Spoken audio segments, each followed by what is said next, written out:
오늘은 우리 요한복음 4장에 있는 말씀을 통해서 와서 보라 이는 그리스도가 아니냐라는 제목으로 이렇게 말씀을 나누도록 하겠습니다. 요한복음 4장을 열어서 주시면 좋겠습니다. 오늘은 제가 이제 다 요한복음 4장 전체를 이렇게 쭉 볼 텐데 양이 많아서 필요한 구절만 이렇게 열어놨거든요. 주보에다가는 필요한 구절만 이렇게 실어놨는데 요한복음 4장을 열어놓으시고 그리고 함께 우리 말씀을 대하도록 하겠습니다. 우리 주보에 있는 말씀을 참조하셔서 요한복음 4장 28절에서 30절 그리고 39절에서 42절까지 한 목소리로 같이 읽어보도록 하겠습니다. 같이 읽겠습니다. 시작. 여자가 물동이를 버려두고 동네에 들어가서 사람들에게 이르되 내가 행한 모든 일을 내게 말한 사람을 와서 보라. 이는 그리스도가 아니냐 하니 동네에서 나와 예수께로 오더라. 여자의 말이 내가 행한 모든 것을 그가 내게 말하였다 증언하므로 그 동네 중에 많은 사마리아인이 예수를 믿는지라. 사마리아인들이 예수께 와서 자기들과 함께 유하시기를 청하니 거기서 이틀을 유하심에 예수의 말씀으로 말미암아 믿는 자가 더욱 많아 그 여자에게 말하되 이제 우리가 믿는 것은 내 말로 인함이 아니니 이는 우리가 친히 듣고 그가 참으로 세상의 구주신 줄 알미라 하였더라.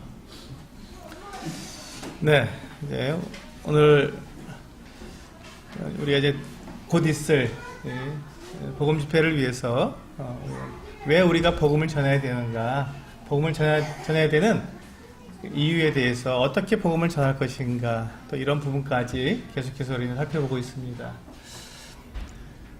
오늘 이 요한복음 4장에 있는 이 말씀은 대단히 우리가 유명한 말씀이고 또 이 말씀을 통해서 많은 분들이 복음을 전하고 있는 그 내용입니다. 이 말씀에 대한 배경을 말씀을 드리면, 우리가 방금 읽은 말씀에 대한, 본문 말씀에 대한 배경을 말씀드리면, 예수님께서 예루살렘에서 계셨습니다. 예루살렘에서 백성들을 가르치셨다가, 이제 예수님의 고향 땅인 갈릴리 지방으로 가시게 되었습니다. 근데 이제 예루살렘에서 갈릴리로 가시려면 그 중간에 사마리아라 하는 지방이 있습니다. 제가 이렇게 말씀드리면 이스라엘 지도를 좀 아시는 분들은 이해가 되시지만 이스라엘 지역을 잘 모르시는 분들은 이해가 안 되실 것 같아서 제가 설명을 드리겠습니다. 우리나라로 따지면 지금 이 대전 정도가 예루살렘으로 생각하시면 됩니다. 우리나라의 대전 정도가 예루살렘이라고 생각하시면 지금 예수님께서 지금 예루살렘, 대전쯤에 계시는 것입니다. 그런데 이제 대전에서 갈릴리, 예수님의 그 고향 땅인 갈릴리는 저기 파주쯤 됩니다. 파주, 일산 이쯤 됩니다. 그래서 이제 그 파주, 일산으로 올라가시려면 그 중간에 경기도, 지금 우리 있는 이 경기도 이 수지 지역을 이렇게 지나서 가야 되지 않습니까? 이 사마리아가 예루살렘과 그 갈릴리의 사이에 있는 경기도 지역 정도 됩니다. 그런데 이 사마리아, 이 경기도 지역을 이게 쭉 질러서 가면 일직선으로 쭉 곧장 올라가니까 빠르게 올라갈 수 있는데, 그 당시, 예수님 당시에 이 사마리아 사람들, 사마리아 지역, 경기도 사람들하고 이 예루살렘에 있는 사람들하고 사이가 별로 안 좋았어요. 왜냐하면 이제 그 역사적인 이유가 있는데, 여하튼 간에 이제 제가 그 얘기를 다 말씀드릴 수는 없고, 그래서 이 사마리아 사람들하고 이 예루살렘 사람들하고 사이가 안 좋아서 서로 이렇게 원수처럼 지냈습니다. 그러니까 이 예루살렘에 있는 사람들이 이 갈릴리로 가려면 이 사마리아를 통과해서 안 가고 삥 돌아서 가는 거예요. 그러니까 경기도를 거쳐서 가지 않고 저쪽 강원도 쪽으로 이렇게 삥 돌아서 올라가서 파주로 가려니까 엄청 힘들잖아요, 그게. 아니, 경기도를 지나서 쑥 대전에서 경기도 지나서 파주로 올라가면 너무 쉬운데 그게 안 하고 대전에서 삥 돌아서 그 원주로 해서 다시 돌아서 파주로 올라가는 거예요. 경기도를 지나서. 그러니까 너무너무 힘들죠. 그런데도 불구하고 그렇게 원수처럼 지낸 거예요. 이 예루살렘 사람들하고 사마리아 사람들하고. 근데 예수님께서 어느 날 이제 예루살렘에서 백성들을 가르치셨다가 이제 가시기 위해서 예전에는 이렇게 삥 돌아서 가셨는데 이번에는 그렇게 안 하시고 곧장 이 사마리아를 통과해서 가실 계획을 세우셨습니다. 그래서 이 원수 같은 이 사람들을 통과해서 가야 되는데 통과해서 쭉 올라가시다가 수가라고 하는 마을이 있어요. 수가. 이게 좀 어렵니. 예. 그래도 이제 이름이 수가라고 하는 마을인데 이 마을은 굉장히 유명한 마을입니다. 왜냐하면 거기에 이 그리심산과 에발산이라고 하는 이스라엘의 아주 유명한 산입니다. 거기서는 이제 하나님께서 축복과 저주를 백성들에게 하라고 한 그 같은 지역이기 때문에 아주 유명하고 거기에는 이스라엘의 그 조상이었던 야곱이 우물을 파서 이렇게 만들어 놓은 야곱의 우물이 있었습니다. 여러분 이스라엘은 굉장히 그 중동 지역이잖아요. 중동 지역이기 때문에 중동 그러면 우리가 딱 생각나는 게 사막 이런 게 생각나죠. 그것처럼 중동 지역은 물이 없는 지역입니다. 그래서 이 우물이 있다는 것은 대단히 축복받은 땅인 거예요. 그 지역은. 그래서 이 우물을 중심으로 해서 사람들이 이렇게 마을을 형성하는데 저도 이제 어렸을 때는 그 동네에 이렇게 우물이 있었거든요. 동네 우물에 가서 두려바로 이제 물을 길어다가 먹었는데 우리나라는 이제 우물을 하고 이 집하고 가까이 이렇게 많이 집을 지었습니다. 빨리 가깝게 물을 쉽게 길어다 먹으려고.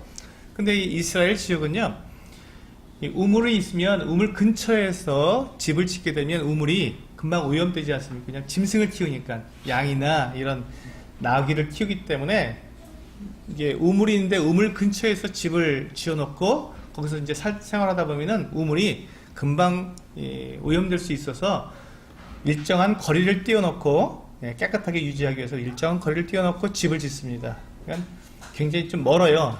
그래야 이게 이 상수원이 이 우물이 보호가 되니까. 그래서 뚝 떨어져서 이 마을을 형성하게 되어 있습니다. 그런데 이제 이 중동 이스라엘 지역 그 뜨거운 나라에서 이 우물을 기르러 온다면 언제쯤 오는 게 좋겠습니까? 한낮에 뜨거운 시간에 막 물동이 일로 와서 물을 길어 가는 게 낫겠습니까? 아니면 좀 저녁에 서늘할 때 와서 물을 길어 가는 게 낫겠습니까? 당연히 저녁 때 서늘할 때 물을 기르는 게 낫겠죠. 저도 이제 어렸을 때 보니까요. 제가 생각해 보니까 우물에 언제 그 아주머니들이 많이 나왔냐면 한 4시쯤 되면 이제 나와서 저녁밥 준비하느라고 빨래하고 이렇게 하고 하시고 그때 많이 수다를 떨고 들어가서 저녁을 먹으면서 저녁 밥상에서 이제 식구들하고 막 이렇게 우물가에서 들은 이야기들을 밥상에서 이야기 나누는 그런 것들이 생각이 납니다.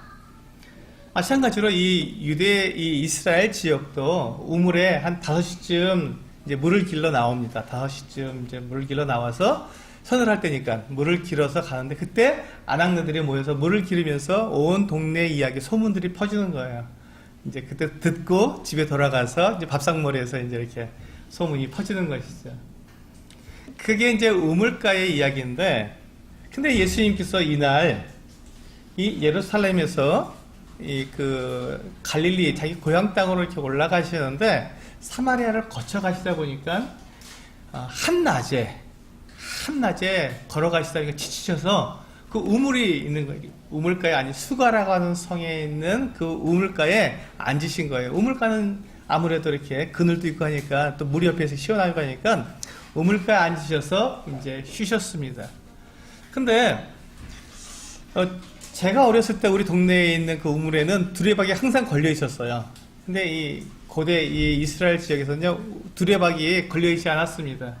그래서 물을 기르러 오는 사람이 이 항아리를 갖고 오는 거예요. 그래서 줄에 매여 있는 줄을 같이 매어서 이걸 갖고 오는 거예요. 갖고 와서 자기가 물을 내려서 항아리를 내려서 물을 떠갖고 올려서 가지고는 또 그 줄과 항아리를 가지고 집에 돌아가는 거예요. 그래서 놔두면 안 되고. 그러니까 이 행인이 지나가다가 예수님처럼 이렇게 행인이 우물가 앉아서 물을 한 잔 먹고 싶어도 먹을 수가 없는 거예요. 우물이 굉장히 7m 정도 됩니다. 기본적으로 7m 이상 되기 때문에 깊이가 그냥 쉽게 거의 물을 길어 올릴 수가 없어요. 이 줄을 내려서만 길어낼 수 있습니다. 예수님이 앉아서 기다리시는데 그때 마침 한 여인이 여기 성경에 보니까 시간이 정오 낮 12시쯤 됐는데 그 뜨거운 시간에 한 여인이 물을 길러 나온 거예요. 예수님이 가만히 그냥 앉아서 이제 우물가에 앉아 계시는데 이 여인이 와서 보니까 우리도 옛날에도 보면 옷을 보면 그 사람이 어떤 신분인지 알았지 않습니까? 요즘은 다 옷이 다 이렇게 옷으로 신분을 구분하지 않지만 옛날에 조선시대를 보면은 양반인지 또 이제 상인인지 아니면 종인지 옷만 보면 대충 대번에 알 수 있었고 여인들도 이제 머리 쪽두리 한 걸 보면은 결혼한 사람인지 처녀인지 금방 알 수 있었던 것처럼 예수님 당시에도 유대인들이 입는 옷이 있었고 사마리아 사람들이 입는 옷이 좀 달랐어요. 그렇기 때문에 이제 금방 구분이 됩니다. 그러니까 딱 보니까 예수님이 유대인인데 유대인의 복장을 한 분이 남자가 우물가에 앉아 있는 거예요. 근데 이제 예수님이 제자들과 함께 있었는데 제자들은 이제 음식을 사러 마을에 들어가고 예수님 혼자 앉아 계셨던 거예요. 근데 이 여인이 와서 보니까 남자가 혼자 앉아 있는데 유대인이라 유대인들은 말을 안 걸기 때문에 그냥 아무 생각 없이 물을 내려서 이 그릇을 내려서 이제 물을 길어 올리려고 했는데 예수님이 그때 이 여인에게 말씀하신 거예요. 나에게 좀 물 좀 주시오. 나는 길어 먹을 수가 없으니까 물 좀 주시오 하고 이 여인에게 말을 했습니다. 그러자 이 여인이 잘됐다.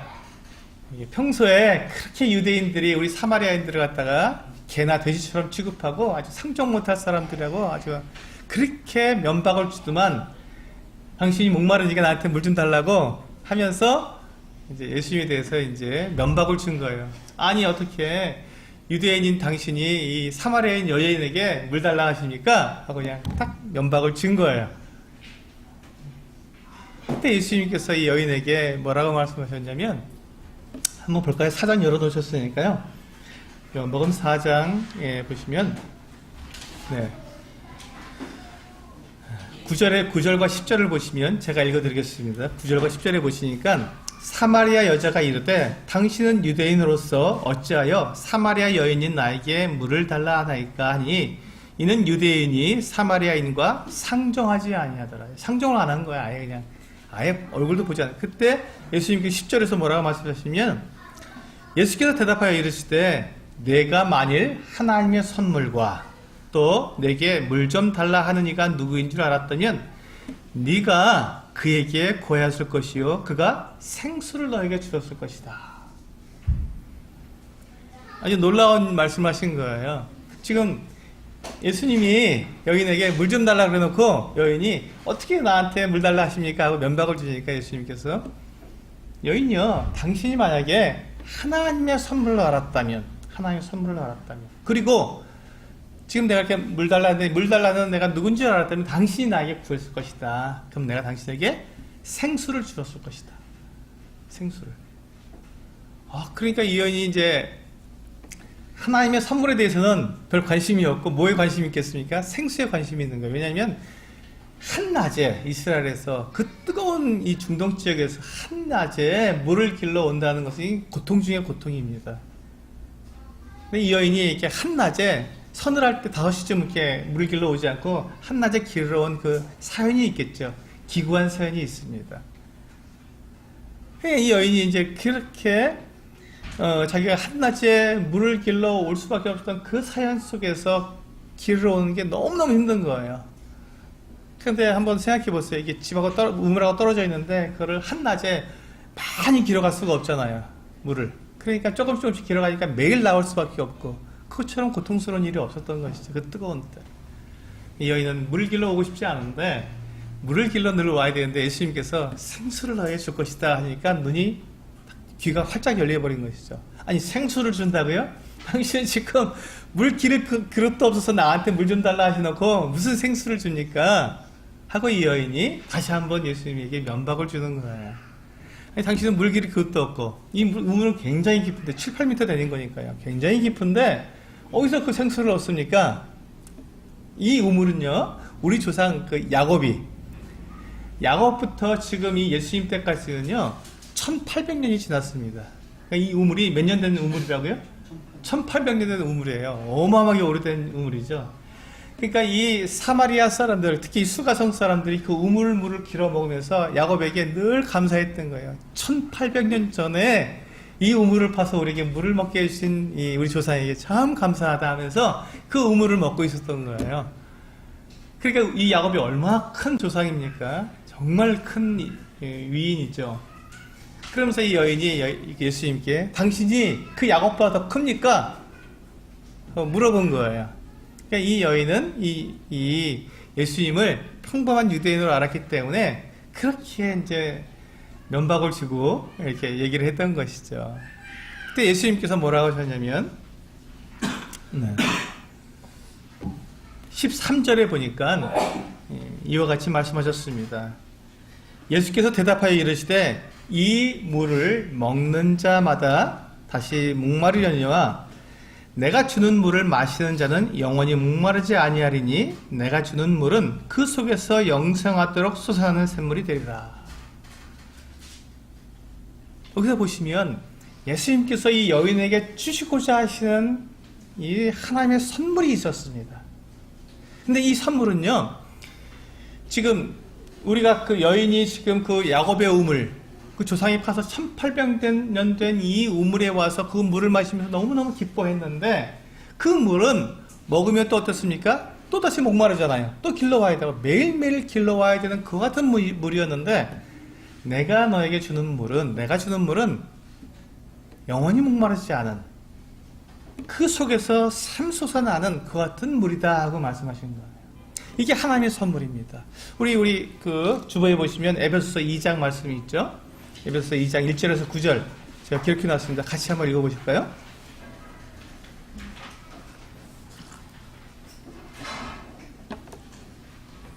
네, 같이 읽겠습니다. 시작.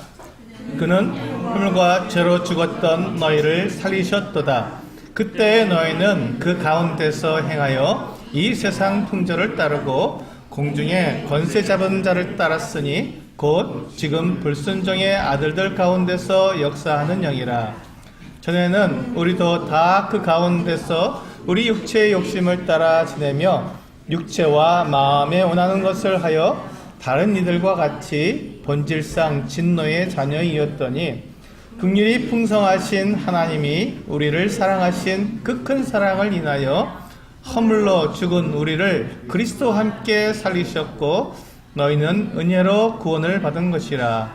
또 함께 일으키사 그리스도 예수 안에서 함께 하늘에 앉히시니 이는 그리스도 예수 안에서 우리에게 자비하심으로써 그 은혜의 지극히 풍성함을 오는 여러 세대에 나타내려 하심이라.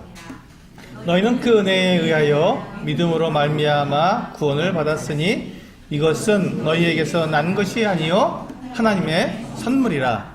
행위에서 난 것이 아니니 이는 누구든지 자랑하지 못하게 함이라. 여기 보시면 하나님의 선물이 나와 있죠. 이 하나님의 선물이 뭐냐면 죄와 허물로 죽었던 우리가 다시 살아날 수 있는 그 죄와 허물을 용서받고 생명을 얻어서 하나님과 함께 영원히 살 수 있는 그 능력을 주시는 것, 그것을 하나님의 선물이라고 말씀하고 있습니다. 함께 하늘에 앉혀서 하나님의 자녀로 살아갈 수 있도록 해주시는 것, 그것을 성경은 우리에게 하나님의 선물이라고 분명히 말씀하고 있습니다. 근데 예수님께서 이 여인에게 그 말씀하시는 거예요. 네가 하나님의 선물을 알았더라면, 이 여인에게는 지금 뭐가 급합니까? 지금 이 여인은 목마르고 먹고 마시는 것에 지금 이 여인의 그 모든 것들이 맞춰져 있지만 진짜 그 여인이 원하는 것은 무엇이었을까요? 모든 사람이 원하는 것은 무엇일까요? 그것은 바로 영원한 생명입니다. 영원한 생명. 우리가 이 땅에서 살아가는 동안에 우리가 아기로 태어나서 점점 시간이 지나면서 어른이 되고 더 시간이 지나면 늙으면 우리는 이 세상에서 이 육체를 떠나서 죽게 됩니다. 그래서 우리는 늘 무엇을 생각하냐면 죽음에 대해서 생각할 뿐만 아니라 영원한 생명에 대해서 우리는 생각할 수밖에 없는 것이죠. 그래서 우리 모든 사람이 생명을 얻을 수 있다면 그 생명에 대해서 모든 사람이 갈구하고 정말 자기에게 있는 모든 것을 들여서라도 그 생명을 얻고 싶어하는 것이 사람의 본능이라는 것이죠.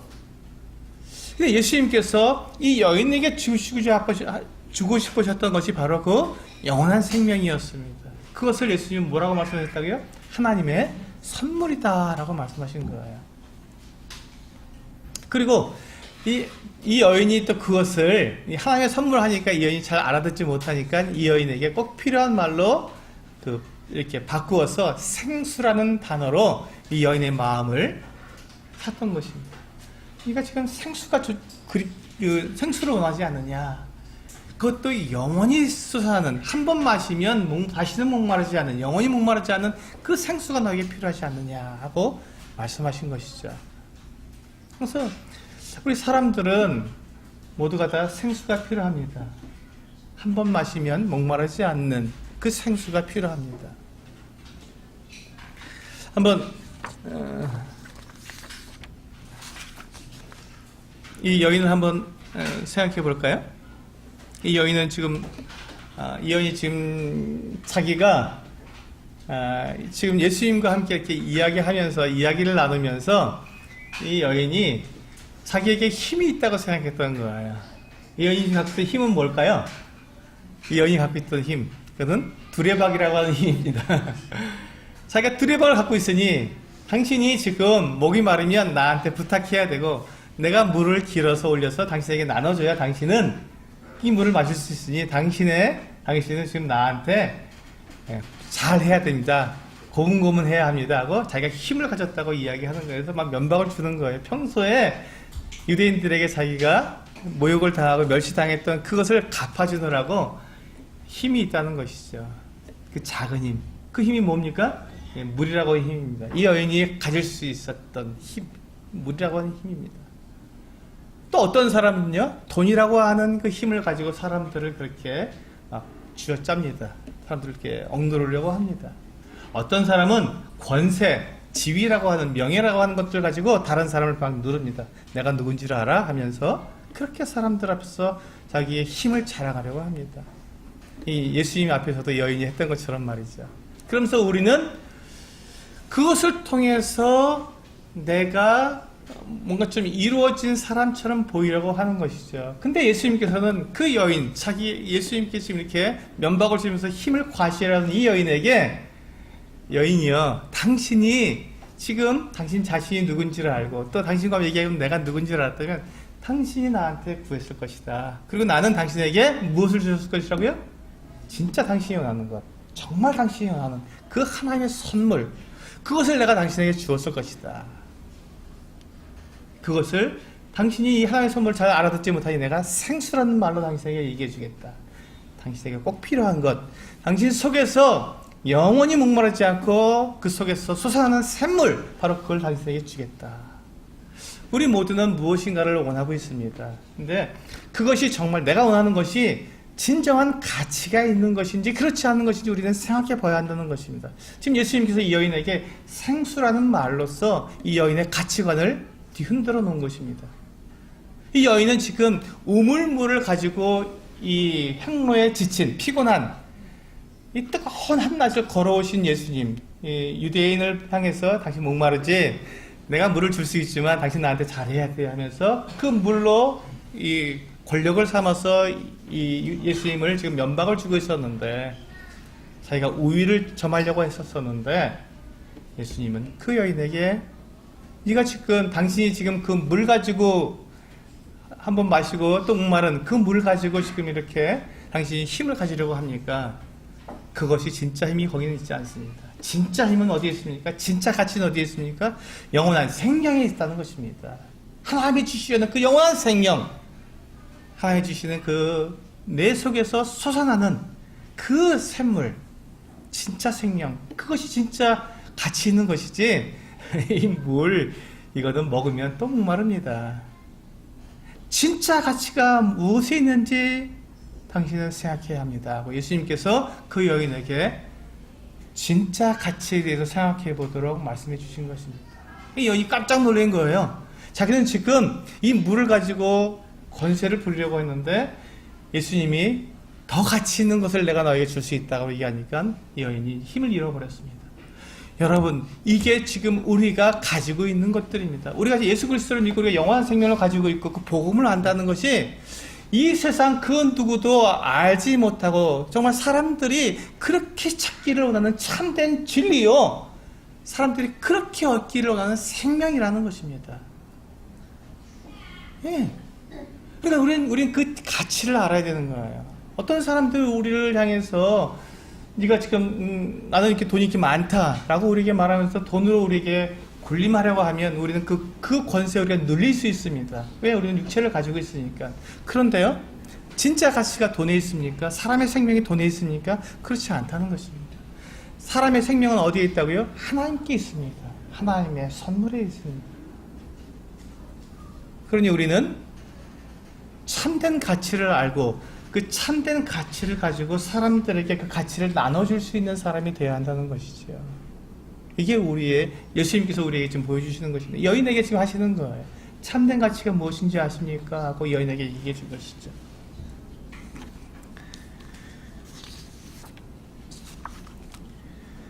그래서 이제 이 여인이 이 속에서 솟아나는 샘물을 주신다니까, 생수를 주신다니까 이 여인이 어떻습니까? 마음이 동했죠.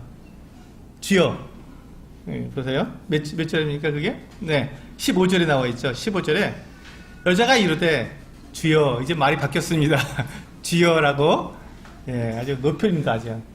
이거 높으신 분이시군요. 그런 물을 나한테 주실 수 있다면 주여 하고 이 여인이 바뀌었습니다. 겸손해졌습니다. 주여, 그런 물을 내게 주사 목마르지도 않고 또 여기 물길로 오지도 않게 하소서. 이 여인은 드디어 이제 예수님과 만나서 이야기를 나누는 가운데 드디어 참된 가치 있는 것, 진짜 가치 있는 것에 대해서 관심을 가지기 시작한 겁니다. 지금 이게 중요합니다. 우리가 지금 이 세상을 살아가면서 우리가 하나님을 믿고 예수 그리스도를 믿고 우리가 성경을 통해서 우리가 매주 모이고 또 자주 모이고 성경을 읽고 우리가 하나님 말씀을 배우는 이유가 무엇입니까? 여인과 같은 태도를 우리가 배우고자 하는 것입니다. 진짜 가치가 무엇인지를 알았을 때, 진짜 중요한 것이 무엇인지를 알았을 때 주여, 내게도 그것을 주시옵소서 하고 그 앞에 엎드려 구할 수 있는 그 같은 마음을 가질 수 있도록 우리가 지금까지 세상에서 주는 그것들, 돈이나 권력이나 쾌락이나 정말 이런 것들을 가지고 나를 만족시키려고 하는 것들을 늘 배워왔는데 그건 별로 가치 있는 게 아니었구나. 진짜 가치는 예수 그리스도를 아는 것에 있었구나. 예수 그리스도를 믿고 거듭나는 것에, 참 생명을 얻는 것에 진짜 가치가 거기 있었구나 하는 것을 알게 되었을 때 이 여인처럼 주여, 내게도 그것을 주십시오 하고 엎드려 구하는 그 같은 모습을 주님께서 우리에게 요구하시는 것입니다. 이 여인은 그렇게 했던 것이죠. 그렇습니다. 우리가 거듭난 우리들도 동일합니다. 하나님께서 말씀해 주시는 그 말씀 앞에 우리는 엎드려서 그 말씀에서 우리에게 주시는 진리와 그 영원한 하나님과의 교제를 우리가 누릴 수 있도록 하나님께 구해야 하는 것이죠. 우리가 생명을 얻고 더 풍성히 얻을 수 있도록 내 안에 그 성령께서 충만하실 수 있는 그 같은 것들을 하나님의 말씀을 들을 때 우리가 그것을 구해야 하는 것이죠. 이 여인처럼. 주여, 내게도 주옵소서. 그렇게 했을 때 이제 드디어 주님께서 이 여인에게 말씀을 하십니다. 뭐라고 말씀하시냐면 이르시되 가서 내 남편을 불러오라. 아니, 갑자기 샘물을 주신다고 이게 생수를 주신다고 하시다가 이 여인에게 생수를 달라고 하니까 이제 남편을 불러오라 하고 말씀하셨습니다. 이 여인이 왜 그 이스라엘의 그 뜨거운 나라에서, 그 더운 나라에서, 그것도 정오의 그 뜨거운 대낮에, 한낮에, 그 멀리 떨어져 있는 우물까지 물을 기르러 올 수밖에 없었냐면, 왜 서늘할 때 못 나오냐면, 이 여인은 자기의 삶에 기구한 삶을 살고 있었기 때문에 그렇습니다. 이 여인에게는 남편이 5번이나 바뀐 거예요.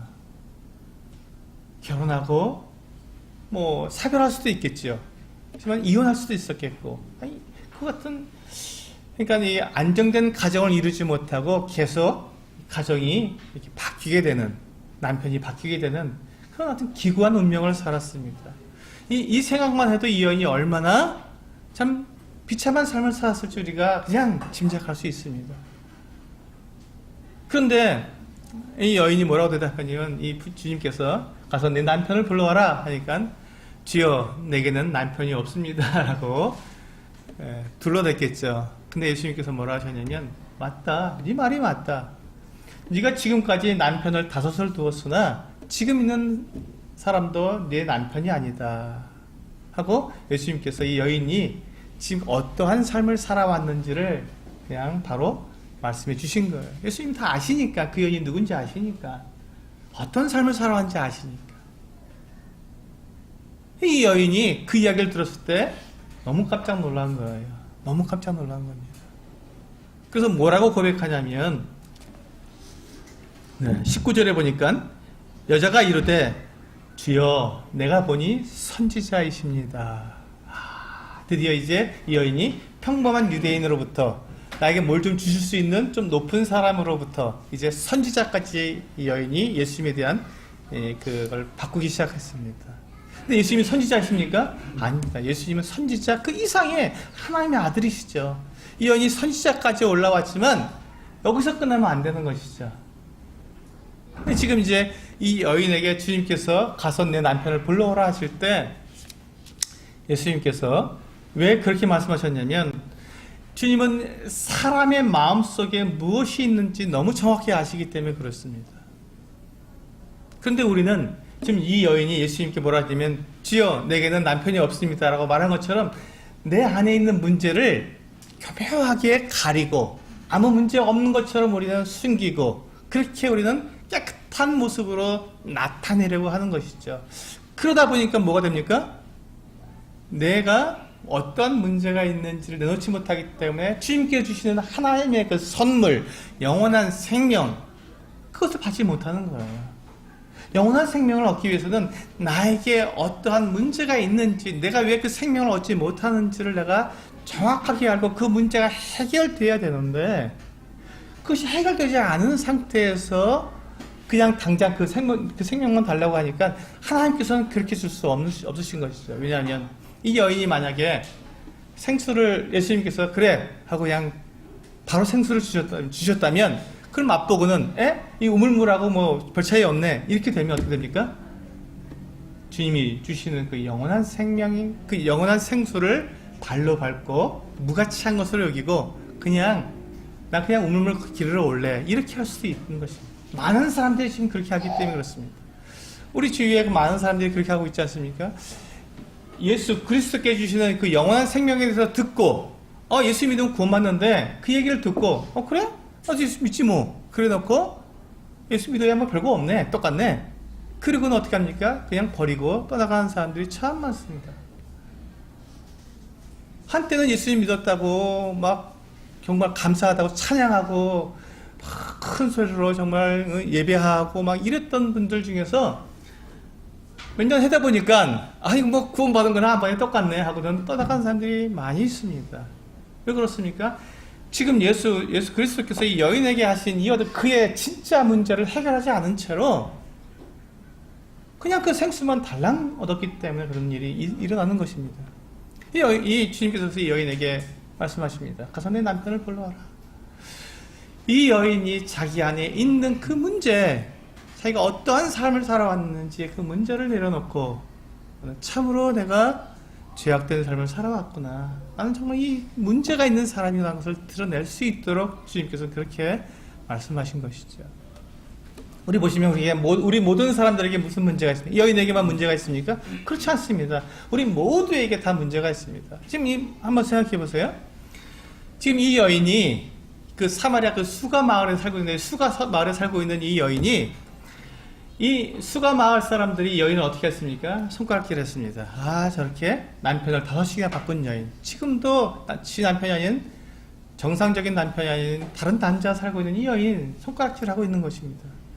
그런데 주님께서는 이 여인을 만나주신 거예요. 그리고는 깨끗하다 하고 정결하다고 하고 나는 아무 문제가 없다고 말하는 그 사람들은 못 만난 것이죠. 그 사람들에게도 어떤 문제가 있습니까? 그 사람들도 역시 마찬가지로 생수가 없습니다. 생명이 없는 거예요. 그렇잖아요. 예수 그리스도를 못 만났으니. 그런데 예수님께서 이 여인을 만나서 뭐라고 말씀하시면 내 남편을 불러오라 하시고는 그 사람들 안에 있는 그 문제가 무엇인지를 정확하게 드러내 주신 것이죠. 그래서 보니까 우리 그 사람들 마음에 안에 있는 것이 무엇입니까? 우리 마가복음 한번 보시겠습니다. 마가복음 7장 20절에서 23절까지 있는 말씀입니다. 주보에 보시면 같이 한번 읽어보도록 하겠습니다. 시작. 또 이르시되 사람에게서 나오는 그것이 사람을 더럽게 하느니라. 속에서 곧 사람의 마음에서 나오는 것은 악한 생각, 곧 음란과 도둑질과 살인과 간음과 탐욕과 악독과 속임과 음탕과 질투와 비방과 교만과 우매함이니 이 모든 악한 것이 다 속에서 나와서 사람을 더럽게 하느니라. 여기 보시면 사람의 마음에서 이 생수가 솟아나야 되는데 사람의 마음 안에 뭐가 있다고요? 이 더러운 것들이 있다는 것입니다. 예수님께서 이 여인의 마음속에 생수가 없고 이것이 있다는 것을 아신 거예요. 왜? 우리는 아까 우리 에베소서 2장에서 보니까 에베소서 2장 1절에서 말씀하신 것처럼 허물과 죄로 이미 죽은 우리이기 때문에 그렇습니다. 우리 안에서 썩은 냄새가 날 수밖에 없는 거예요. 하나님을 떠난 사람들이, 하나님의 생명으로부터 분리된 사람들이, 하나님을 알지 못하고 자기 멋대로 살아가는 사람들은 죽은 사람이라는 거예요. 성경에서 말씀하고 있지 않습니까? 이미 죽었다. 죽은 사람 몸에서 무슨 냄새가 나겠습니까? 예, 썩은 냄새가 나는 것이죠. 그래서 그 안에서 사람의 마음속에서 나오는 것은 이와 같이 온통 썩은 냄새 나는 것들, 더러운 것들밖에 없다고 말씀하시는 것입니다. 그러면서 내가 너한테 주는 것은 그 안에서 솟아나는 샘물이다. 맑고 깨끗하고 시원하고 그 물을 마시면 절대 목마르 탓이 영원히 목마르지 않은 바로 그 물. 나는 그 물을 너에게 주겠다. 그래서 바로 영원한 생명이라는 것을 우리에게 말씀해 주고 있는 것입니다. 그러니까 이거 가치를 비교해 보세요. 지금 제가 말씀드렸죠? 우물에서 건져 올릴 수 있는 그 물도 참 귀하지만 그러나 주님이 주시려고 하는 이 물, 영원한 이 생수를 한번 생각해 보시면 그 가치는 비교할 수 없는 것입니다. 그래서 예수님은 내가 너에게 주려는 이 생수를 네가 받았으면 좋겠다라고 말씀해 주셨고 이 여인은 그때 자기를 낮출 수밖에 없었던 것이죠.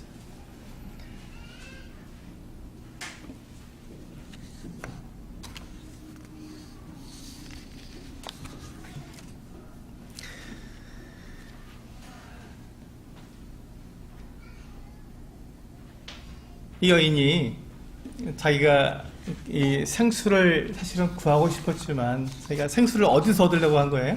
남편에게서 얻으려고 하는 거죠. 사실은요. 몰랐으니까 남편을 5씩이나 바꿨어요. 또 우리 가운데서는 나는 그것은 낫다고 말하는 사람들 중에서는 어떻습니까? 많은 사람들이 무엇을 가지고 자기가 권세를 부리며 잘 산다고 말할 수 있다고 생각합니까? 많은 사람들이? 예, 대부분의 사람들이 돈이나 권력을 가지면 자기가 성공했다, 잘 산다라고 생각하기 쉽다는 것입니다. 하나님은 그렇지 않다라고 우리의 분명한 가치를 말씀해 주시는 주님은 그것이 너를 깨끗하게 해주지 못하나, 그것이 너를 하나님께로 생명을 얻게 해주지 못한다. 내가 주는 그 물을 마셔야 너희가 생명을 얻게 된다라고 주님이 말씀하고 계신 것입니다.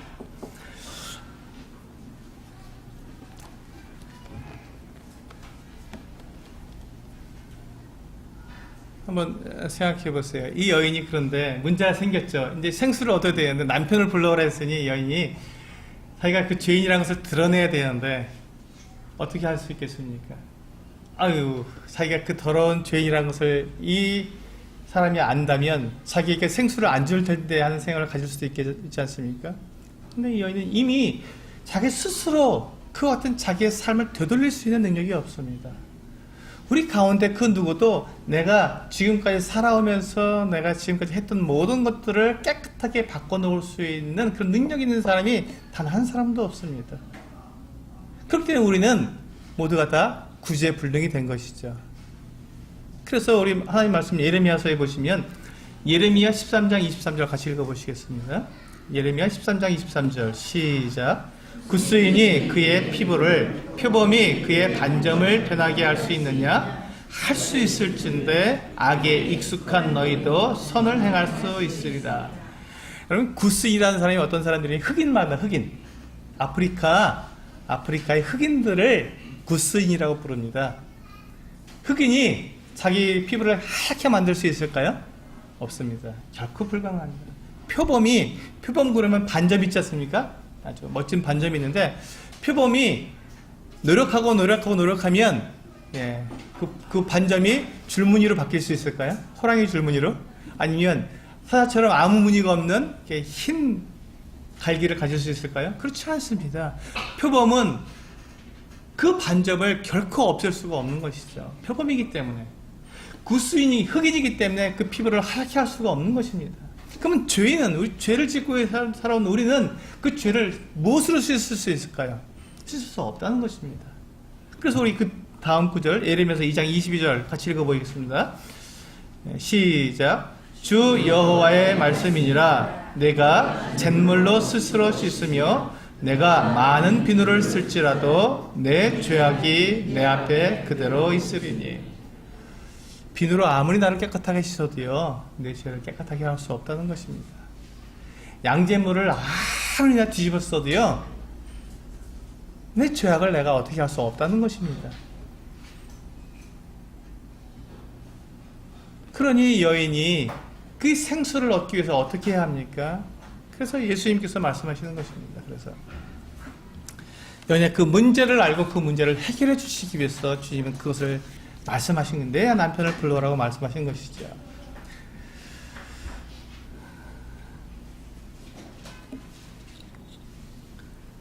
이제 이 여인이 그 자기의 이와 같은 문제를 다 알고 다 지적해 주시는 그 예수님을 바라보면서 선지자로 여겼습니다. 당신이 내 모든 걸 다 아는 걸 보니까 하나님의 사람이요 라고 말을 했습니다. 그런데 예수님은 선지자가 아니십니다. 선지자 그 이상의 하나님이십니다. 거기서 끝나면 안 되는 거예요. 근데 많은 경우에 모임에서도 그렇고 또 많은 이 기독교인들도 그렇고 예수님 그러면요 하나님의 선지자 정도로 아는 경우가 참 많습니다. 하나님의 사람. 그래서 예수님을 믿으면 구원받는다까지는 알아요. 그런데 그 다음을 모르는 겁니다. 구원받고는 그냥 끝나는 거예요. 그러니까 예수님의 말씀과 내 생각이 있는데 주님의 말씀하고 내 생각하고 딱 비교했을 때 내 생각이 더 나은 것 같다는 생각이 딱 드는 순간 주님의 말씀을 어떻게 합니까? 버리는 거예요. 미련 없이 버립니다. 그리고 내 생각대로 살아가죠. 그건 받았는데도 예수를 믿는다고 하면서도 하나님이 나의 하나님이라고 고백하면서도 내 생각과 하나님의 말씀을 딱 비교해서 다르면 그때부터 고민하고 그 다음에 내 생각이 좀 더 나은 것 같다는 생각이 드는 순간 하나님의 말씀을 버려버리고 내 생각대로 살아가는 거예요. 그게 하나님을 믿는 것이 아니지요. 그건 하나님 믿는 게 아닙니다. 그건 내가 취사 선택하는 거죠. 내가 하나님보다 높은 거예요. 하나님 말씀을 내 마음대로 취사 선택할 수 있다는 것은 내가 하나님보다 높은 사람이라는 뜻이죠. 그것은 하나님을 믿는 사람의 태도가 아닙니다. 그러니까 이 선지자쯤으로 안 거예요. 사람들이 선지자가 하는 말을요 듣고는 마음에 들면 따라가고 마음에 안 들면요 저거 아니야 하고 부인해 버렸습니다. 이스라엘 사람들이 그렇게 살아왔잖아요. 그것처럼 이 여인도 지금 예수님을 선지자 정도로 안 거예요. 이제 그러니까 아직 이 여인이 생수를 얻을 수 있었겠습니까? 아닙니다. 아직 못 얻습니다. 예수님께서 아직 생수를 주시지 않으셨습니다. 생명을 주시지 않으신 거예요. 잘 생각해 보시기 바랍니다. 우리가 복음을 전할 때도 동일합니다. 사람들에게 예수님 믿어요 그러면 당장 예수님을 믿도록 그렇게 믿었다고 우리가 인정해 주는 것은 큰 실수입니다. 정말로 그가 예수 그리스도를 하나님의 아들로 분명하게 인정할 때까지 우리는 그를 놓아줘서는 안 됩니다. 이 보시면 이제 이 여인이 이렇게 말을 합니다. 19절에서 여자가 이르되 주여 내가 보니 선지자로소이다. 근데 이제 여인이 그때 예수님께 선지자에게 묻고 싶었던 것이 있었던 거예요. 20절에 우리 조상들은 이 산에서 예배하는데, 이 산은 그리심 산이라고 하는 그 이스라엘에 있는 그 사마리아에 있는 굉장히 축복의 산입니다. 그러니까 이 산이, 거기다가 이제 이 사마리아 사람들이 신전을 지었어요. 성전이, 그들은 나름 사마리아 성전인데 그 성전을 지어놓고 거기서 하나님을 예배한 거예요. 그러니까 자기 조상들은, 사마리아 사람들 조상들은 이 그리심 산에서 예배해도 된다, 여기서 하나님 예배하는 거다라고 말을 했는데, 다음에 보니까 당신들의 말은 예배할 곳이 예루살렘에 있다 하더이다. 당신이 선지자인 거 보니까 아주 정말 훌륭한 선지자인데, 당신에게 내가 묻겠습니다. 어디서 예배를 해야 맞습니까? 라고 물은 것입니다. 이 여인에게 이게 굉장히 중요했던 문제예요. 여러분, 하나님께서 우리를 구원하시는 것은 내가 그 멸망의 지옥에 던져지지 않고 내가 생명을 받은 그것으로 끝나는 것이 여러분 구원이 하나님께서 목적하신 구원이 아닙니다. 하나님께서 우리에게 주시고자 하는 이 생명, 영원한 생명, 그리고 내 속에서 솟아나는 그 샘물이 되는 그 생수는요, 하나님을 예배하는 데까지 나아가는 것을 생명이라고 말하고, 그것을 구원이라고 말하는 것입니다. 하나님께서 원하시는 것이 무엇입니까? 제가 지난주에도 말씀드렸는데, 하나님께서 태초에 처음부터 우리 창조하시면서 원하셨던 그 기회, 우리와 함께, 사람들과 함께 영원히 사랑의 교제를 나누는 것, 그 사랑의 교제를 나누는 것이 바로 예배입니다. 여러분, 예배가 하나님을 경배하는 것, 물론 그것도 예배입니다. 그러나 진짜 예배의 참모습은요, 하나님을 사랑하는 것입니다. 정말 하나님을 사랑해서 그분께 내 자신을 다 내어드릴 수 있는 그 모습까지 나아가는 것이 예배입니다. 진정한 예배입니다. 하나님이 원하시는 예배가 바로 그것이죠. 하나님과 영원히 사랑의 교제를 나누는 그 예배, 그것을 주님께서 받으시길 원하시는데, 그래서 이 여인이 이제 예배로 나올 수 있도록 주님께서 이렇게 인도해 가시는 것입니다. 예배할 곳이 그리심 산입니까? 아니면 예루살렘입니까? 하고 물었어요, 예수님께. 그래서 예수님께서 답을 주셔야 되죠. 예수님께 답을 주셨습니다. 이게 굉장히 중요합니다, 여러분. 이제 나오는 이 말씀이 굉장히 중요합니다. 예수님께서 뭐라고 대답하셨냐면 21절부터 보시면, 예수께서 이르시되 여자야 내 말을 믿으라. 주님께 말을 믿으라. 그러면서 이 산에서도 말고, 그리심 산도 아니다, 축복의 산도 아니다, 또 예루살렘에서도 말고 거기도 아니다, 너희가 아버지께 예배할 때가 이른다 라고 말씀하셨습니다. 자, 지금 이 여인은 예수님께 예배의 장소를 물었습니다. 근데 예수님께서 뭘 얘기하셨어요? 예배의 때를 말씀하시면서 예배하는 자를 찾으신 거예요. 뒤에 보세요. 그 22절, 23절에 아버지께 참되게 예배하는 자들은 영과 진리로 예배할 때가 오나니 곧 이때라. 이제 지금부터라는, 예수님께서 오셨기 때문에 지금부터 예배할, 영과 진리로 예배할 자가 생긴다는 것이죠.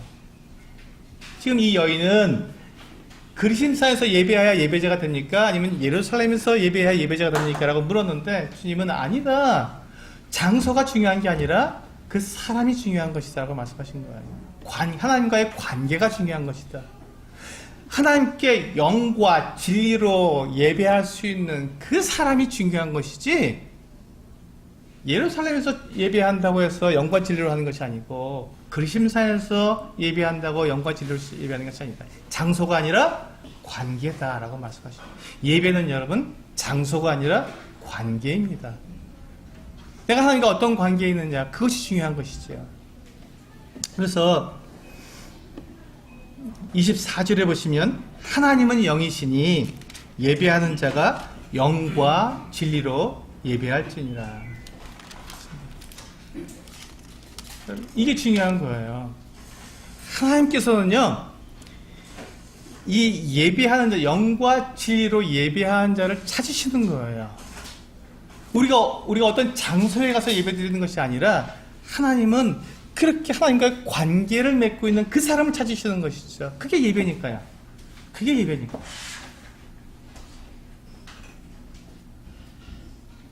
그래서 지금 주님께서 이 여인에게, 네가 예배할 장소를 찾지 말고 네가 지금 하나님께 예배 드릴 수 있는 사람이 되었느냐라고 물으신 거예요. 하나님은 네가 예배할 수 있는 자격이 있느냐를 물어보시는 것이지, 네가 어디 갔다는 것을 얘기하신 건 아니다 하고 정확하게 말씀해 주셨습니다. 그러니까 이제 이 여인은 어떻게 됩니까? 자기가 지금 죄인인데 하나님께 나아갈 수 없지 않습니까? 이제 문제가 생긴 거죠. 주님께서 남편을 보러 오라 하실 때부터 지금 예배로 나왔는데 예배는 장소가 아니라 하나님과의 관계가 중요하다고 말씀하시니 여인은 지금 자기의 관계를 어떻게 해야 될지 모르게 됐습니다. 자기가 죄인이기 때문에. 그래서 주님께서 이와 같이 말씀하십니다. 25절에서 이제 여인이 거기까지 말씀하시니까 이제 25절에서 여인이 예수님께 말합니다. 정말 대단한 거예요. 여인이 주님께서 왜 이 여인을 만나려고 하셨는지 정말 저는 알 것 같아요. 오늘 이 말씀을 준비하면서 주님이 왜 이 사마리아를 통과해서 이 여인을 만나셨는지, 이 여인이 정말 그 같은 삶을 살면서, 기구한 삶을 살면서도 이 메시아 구원자를 기다렸다고 하는 참 놀라운 여인이었던 것입니다. 25절 보시면 여자가 이르되 메시아 곧 그리스도를 하는 이가 오실 줄 내가 아노니 그가 오시면 모든 것을 우리에게 알려주시리다. 메시아가 오시면 내가 하나님께 예배할 수 있는 그와 같은 자로 나를 만들어 주시지 않겠습니까? 라고 이 여인이 말을 한 거예요. 근데 이게 하나님의 마음에 딱 드는 말이거든요. 그리스도, 메시아, 그리스도 같은 말인데 이게 구원자라는 말이거든요. 이 구원자가 오셔서 구원하시는데 어떻게 우리를 구원하시냐면 우리를 이렇게 어려움 속에서 구원해내신 게 아니라 우리를 이렇게 지금 이스라엘 사람들 식민지, 로마 식민지에서 이렇게 자유국가로 구원해내신 것이 아니라 우리를 그 죄와 허물로 죽었던 우리를 살리셔서 하나님을 예배할 자로 만들어주시는 것. 하나님을 예배하는 사람으로 만들어줄 수 있는, 죄가 없어야 하나님께 예배할 수 있는데 죄에서 우리를 구원하셔서 우리를 하나님께 예배할 수 있는 자로 만들어주시는 바로 그 같은 사람을 만들어주는 분이 그리스도라는 것이죠. 이 여인은 정확하게 알았던 거예요. 하나님께 예배할 수 있도록 만들어주시는 분이 바로 그리스도다. 난 그리스도가 오시면 그것이 해결되지 않겠습니까? 하고 예수님께 말씀을 드린 거예요.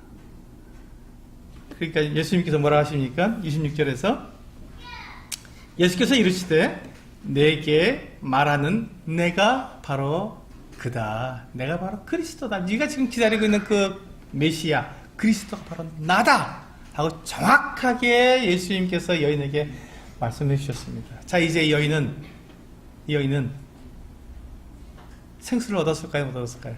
얻었죠. 드디어 그리스도가 누구라는 것을 알게 되었고 자기가 왜 그리스도를 필요로 해야 되는지 알게 되었습니다. 왜? 예배하기 위해서.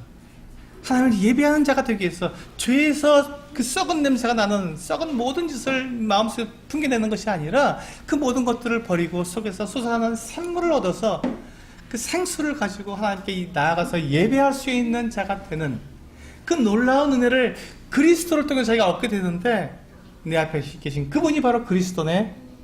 그니 이 여인은 이제 모든 것을 다 얻었습니다. 자기가 그렇게 힘들어하면서도 어쩔 수 없이 물을 들어왔던 그 물동이, 그것 없으면 살 수가 없었으니까 그 물동이를 어떻게 합니까? 28절에 여자가 물동이를 버려두고 동네에 들어가서 사람들에게 이르되. 이제 여인의 이 모습을 보십시오. 이 여인이 그 생수를 얻었는지 못 얻었는지 이 말씀에서 나오고 있습니다. 이 여인이 그 물동이 그거 필요 없다는 거예요. 먹고 마셔도 금방 또 목말라지는 그 물동이 필요 없다고 물동이 버려두고, 그리고 그렇게 자기에게 손가락질하는 그 사람들 만나고 싶지 않고 피해 다니고 숨어 다녔는데 그 동네에 들어가서 사람들에게 외치기 시작했습니다. 뭐라고 외쳤습니까? 29절에 내가 행한 모든 일을 내게 말한 사람을 와서 보라.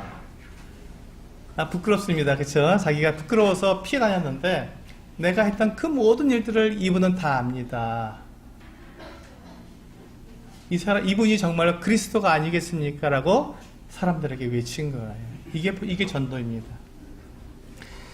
내가 생수가 없었어, 내게 생명이 없었어, 내가 그것 때문에 문제가 되었고, 우리가 하나님께 나아가야 되는데, 우리가 가지고 있는 이 육체의 목마름이 아니라, 내 안에 하나님이 계시지 않음으로써 내 안에 있는 그 영혼의 갈증, 하나님이 없음으로 말미암아서 내 안에서 계속해서 목말라하고 괴로워하고 고통 가운데 있을 수밖에 없는 그 영혼의 갈증을 해결하기 위해서 이 여인이 사실은 그것을 찾았었는데 그것을 뭔지 몰랐으니까 그렇게 남편도 바꿔보고 또 여러 가지 것들을 하면서 그 여인이 찾아봤는데 못 찾았는데 예수님과 함께 이야기를 나누다 보니까 자기가 정말로 찾고자 나왔던 그것이 바로 생수였고 그것이 바로 하나님께 예배하는 자가 되는 그 예배자의 모습이었고 근데 그것을 자기가 할 수 없었는데 내 앞에 계신 그 예수님 그 그리스도께서 나를 그렇게 만들어주셨다니 자기는 모든 것을 다 얻은 것이죠. 그러니 더 이상 부끄러울 것도 없었습니다. 하나님이 나를 갖다가 받아주셨는데 내가 무엇을 부끄러워하려 하고 이 여인이 나아가서 동네에 들어가서 자기를 손가락질하고 비방하던 그 사람들에게 외칩니다. 내가 행한 모든 것을 나에게 말해준 이분이 바로 그리스도가 아니냐 와서 봐라 이분이 정말 그리스도가 아니냐 초청한 것입니다. 사람들을. 그러니까 사람들이 30절에 보니까 그들이 동네에서 나와서 예수께로 모여든 겁니다. 예, 이 여인이 하는 말을 듣고는 모여들었어요. 그리고 31절에 그 다음에 39절이죠. 예, 39절로 가서 보시면 여자의 말이 내가 행한 모든 것을 그가 내게 말하였다 증언하므로 동네 중에 많은 사마리아인이 예수를 믿는지라. 이제 그렇게 당신이 한 얘기를 한마디도 안 했는데 예수님이 다 알아셨어? 다 말씀해 주셨어? 정말이야? 대단한 분이네? 하고 예수님을 믿기 시작했던 것이죠. 그런데 중요한 것은요, 여기서 끝난 것이 아닙니다. 진짜 중요한 것은요, 그 뒤에 보시면 40절에 사마리아인들이 예수께 와서 자기들과 함께 유하기를 청하니 거기서 이틀 동안 더 머무르셨습니다. 예수님께서 사마리아 사람들과. 예수님이 원래 예루살렘에 있다가 갈릴리로 가실 때 원래 어디로 가신다고요? 삥 돌아서 가셨잖아요. 사마리아 안 거치고. 근데 예수님이 이날만큼은 곧장 가셨어요. 뭐 급한 일이 있었을까요? 근데 급한 일이 있었다면 사마리아에 이틀을 더 머무를 수가 없잖아요. 근데 사마리아에서 이틀을 더 머무셨어요. 그것은 무엇을 말합니까? 사마리아에 주님께서 일부러 들리셨던 것이죠. 누구 때문에? 이 여인 때문에. 이 죄 많은 여인을 만나시기 위해서. 그 여인이 메시아를 기다리는 이 여인. 진리를 알지 못하고 진리가 없어서 이 여인이 그렇게 목말라하고 영혼의 갈증을 느끼며 괴로워하던 이 여인이지만 그러나 이 여인이 한 가지 분명한 것은 메시아를 기다렸었는데 메시아를 찾는 이 여인을 예수님께서 만나주신 것이죠. 그가 정말 찾는 것이, 네가 찾는 것이 물이 아니다, 남편이 아니다, 어떤 게 잘 사는 게 아니다. 하나님을 알고 하나님께 주시는 그 선물, 영혼이 죽어있던 나의 영혼을 살려주셔서 하나님을 예배하게 만들어주시는 그 하나님의 그 용서를 받는 것, 죄상을 받는 것, 바로 그것이다. 여인이 그때 메시아 그리스도가 오시면 그것이 되지 않겠습니까? 라고 했을 때 바로 내가 그 메시아다 그리스도라고 얘기했을 때 이 여인은 그것을 믿었고 그것으로 인해서 이 여인은 그 생수를 얻었던 것입니다. 그리고는 이 여인이 동네에 들어서 사람들을 초청해서 했을 때 보세요. 42절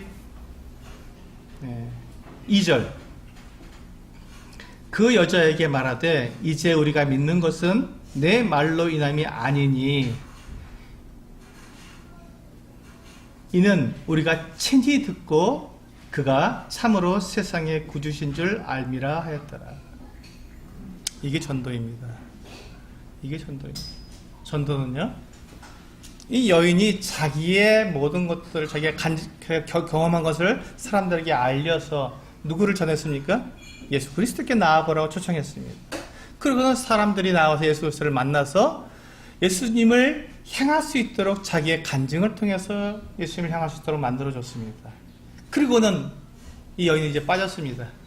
그 사마리아 사람들이 예수님과 직접 교제를 나누고 말씀을 들었을 때 이제 내가 친히 그 예수님의 말씀을 들어보니 그분이 우리 스스로 깨달았다. 너 때문이 아니라 예수님이 그분 때문에 그분이 세상의 구주인 것을 우리가 알았다. 그분 진짜 세상의 구주시다. 나를 구내실 바로 그분이시다. 메시아가 맞다.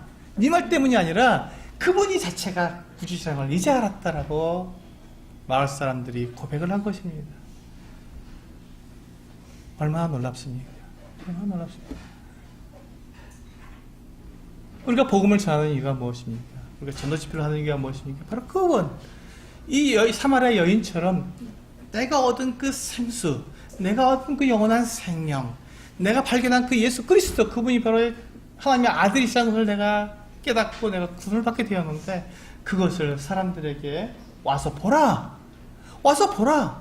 그러니까 그리스도가 아니냐, 당신들의 그 생명을 줄 수 있는 생수를 주시고 당신들을 구원하셔서 주에서 구원해서 하나님께 예배할 수 있는 예배자의 관계를 만들어주시는 바로 그분이 아니냐, 나는 그것을 경험했다, 와서 보라. 그때 사람들이 와서 예수 그리스도의 그 말씀을 듣고는, 정말 예수 그리스도가 정말 세상의 구주시구나 것을 그들이 믿고 구원받을 수 있도록 그렇게 초청해서 그렇게 전해주는 것, 그것이 바로 전도입니다. 우리가 지금 그와 같은 일들을 우리는 기도하며 준비하고 있습니다. 이 여인을 한번 생각해 보시고, 우리가 바로 이 사마리아 여인과 같았던 사람들 아닙니까? 이 땅에서 우리가 참으로 진리를 알지 못하고, 이 땅에서 우리가 그렇게 괴로운 가운데 무엇이 우리에게 진짜 생수인지 알지 못하고 그렇게 헤매던 우리가 진리를 알고 이 주님을 만나게 되었을 때 참 가치 있는 그 주님이 주시는 생수를 얻어서 영원한 생명을 얻게 된 우리, 이 사마리아 여인과 동일한 우리가 사마리아 여인처럼 이제 동네에 들어가서 사람들에게 와서 보라 라고 초청할 수 있는 우리가 되기를 원합니다. 기도하고 마치겠습니다.